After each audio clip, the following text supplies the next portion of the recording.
Walter Howell, and what we're doing today is just a quick demonstration on how to put a tripod together.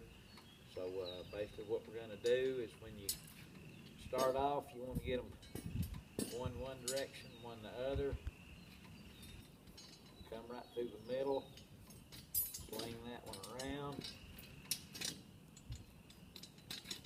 There's how your tripod goes up. Like I said, I always want you hooked down. When you get it the way you want it, you're going to run your chain through it to hang your pod on.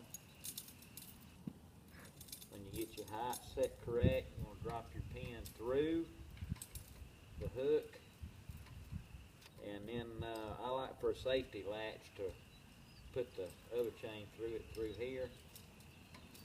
And that way you're sure it's not going to get knocked off, because if you're like me and when you get through eating, you like to watch the grandkids fight over the food scraps, and if you don't watch it, they'll hit the tripod and knock it over. So if you put this lock in here, that'll keep them from knocking over the rest of the pot of food. So anyway, that's not true. But anyway, that's the way you put a tripod together. And any questions, email us, I reckon.